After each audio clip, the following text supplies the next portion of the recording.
Hello, writers, and welcome to our online classroom. Today, we are going to be using this checklist that you see to make revisions to your personal narrative writing. When you revise, that means that you look critically at the organization and ideas of your writing to make them stronger, more clear, or more entertaining for your reader. Some writers revise as they are writing, and some like to get all of their ideas out before looking at them critically. Today, you're going to watch me as I use the revision strategy ARMS to improve my personal narrative, and then it'll be your turn to try it. Okay, like I said, the strategy that I will use today is called ARMS. These letters help you remember what you should be doing when you revise. They stand for add, remove, move, and substitute. And then you can see there's little check boxes for all the things that you should be doing when you are using the ARMS revision strategy. For me, I'm going to focus on one at a time as I look at my personal narrative. I'll show you how I revise, and then you're going to be doing this for your own personal narrative. Okay? So let me get this out of the way. Whoops. Okay. As you can see, I've got my ARMS paper right here to help me remember what are the steps to revision. The first thing that I'm going to do is read back over my writing and see if there's anything that I can add. Specifically, I want to see if I can add specific information, descriptive details, or sensory words. This is going to help my writing become more entertaining and higher level. So let me go to my writing and I'll show you how I do this.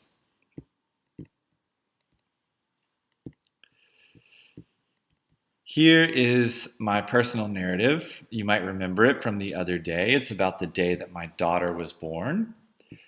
And I am going to turn on suggesting so that you can see my edits.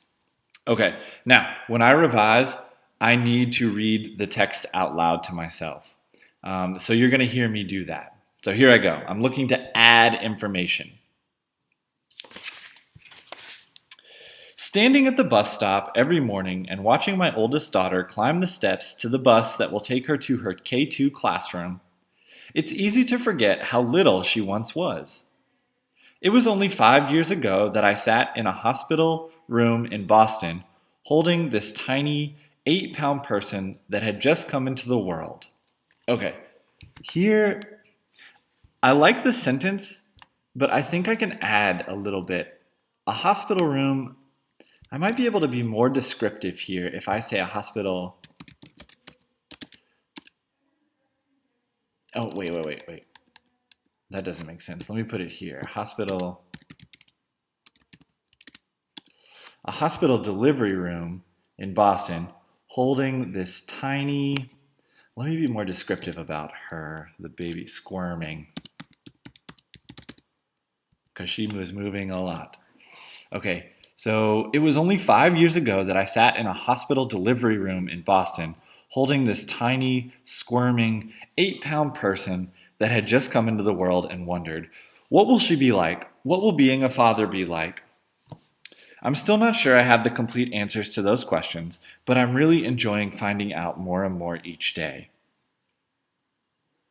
Okay, so as you can see, I'm going to stop there with add because I think you are able to see that I'm going through and I'm really looking at each sentence to see if there's a word, a more descriptive word, a more interesting word that I can add to make everything sound a little bit better. If you want to go and add stuff to your draft, stop the video now and come back when you have done that. I'm going to continue and I'm going to take a look at my next part of the ARMS strategy, which is to remove. This is an important step. A lot of times when we are drafting, we put words that are forbidden, or there's a poster in the room called dead words, or words that don't make any sense. And we want to get rid of those so that they don't end up in our final draft. All right, let me go in and I'll see if I can do that in my draft. Okay, so I'm starting at the top again.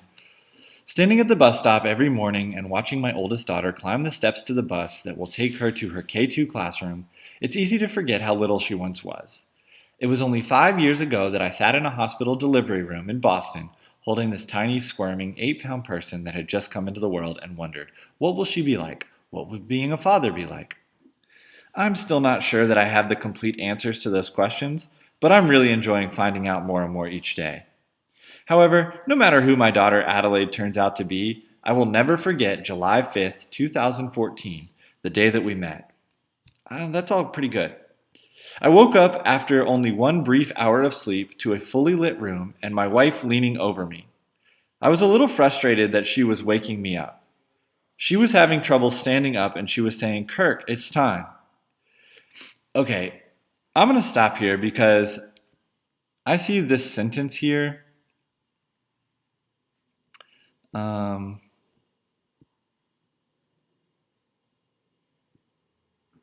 Well, actually, I must have already taken it out. There was a sentence in here that said, I was a little frustrated that she was waking me up. And I just didn't think that that fit with what I was trying to say. I didn't want to show that I was frustrated in my story. I wanted to show that this was an exciting time. So I actually took that out. And I must have done that before I even brought this draft to you. So that is how I'm removing. I'm taking out sentences that I don't think fit. I'm taking out words that I don't think fit, and just making everything a little bit more clear.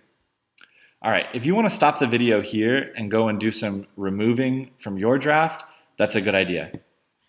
Join me when you come back, or we are going to move on to the next part of the ARM strategy, which is move.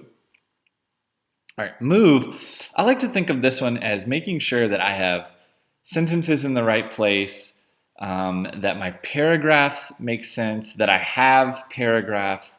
And so I'm going to show you how I do that.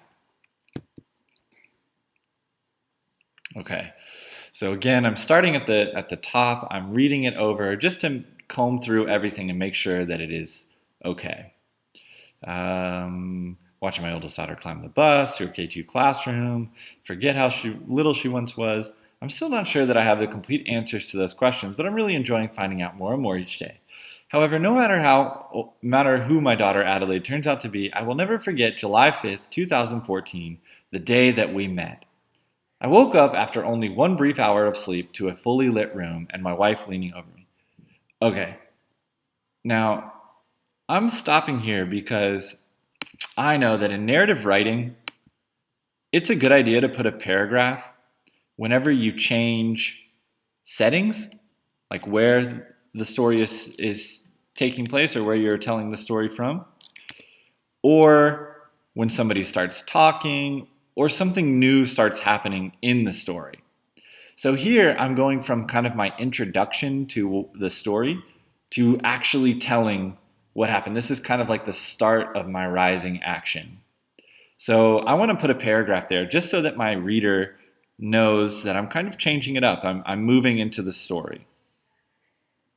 I'm going to do that for the rest of my draft and make sure that every sentence is where I want it to be and that I have paragraphs that make sense.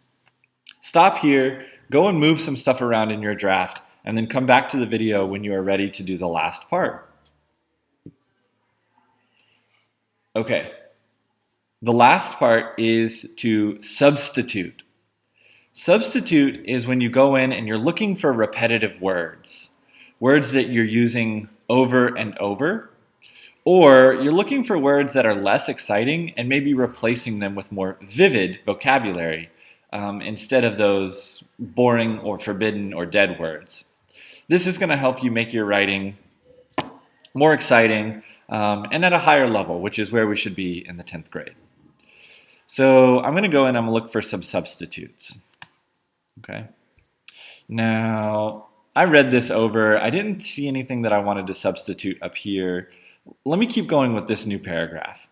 Okay. I woke up after only one brief hour of sleep to a fully lit room and my wife leaning over me. She was having trouble standing up and she was saying, "Kirk, I think it's time."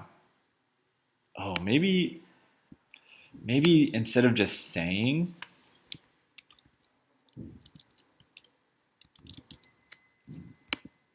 I could say that she was whispering because it was late, she was in pain. She wasn't just saying it, she was whispering it. "Kirk, I think it's time. I think the baby is coming." Having known this day was just around the corner, we had prepared for a quick departure from the house. Okay, that's pretty good. Let me see if I know other words for quick that could sound a little bit better. Maybe swift, for a swift departure from the house. That just changes it. Swift is a more, I think, sophisticated word than quick. So let me reread that. Having known this day was just around the corner, we had prepared for a swift departure from the house. Cool. Nevertheless, I don't think you can ever be totally ready when it is midnight and you are running out of the house headed for the hospital. Okay. I try not to ever use contractions in my writing. So let me take this and replace it with do not. I know that seems kind of small, but when we write formally, we really don't want to use contractions like don't or can't, things like that, because there's a more formal way to say it. I do not. So nevertheless, I do not think that you can ever be totally ready when it is midnight and you are running out of the house headed for the hospital. Okay, so if I look at my checklist, I have gone back and I have added words. I have removed sentences that I don't think fit or made sense. I have moved sentences around. I made a new paragraph. And I substituted some less exciting words for more formal or more exciting words. Now I know that I have really thoroughly revised my essay. One thing I want you to note is that I was going back and I was rereading the same part over and over and over, and I was rereading it out loud. That really helps me to hear the way that my writing sounds, and it helps me to really get familiar with the words so that I know exactly what I'm saying. Revision is an important step. I want you to go back and I want you to revise your personal narrative so that it can be as strong as it can be. Thank you, writers. Can't wait to read what you come up with.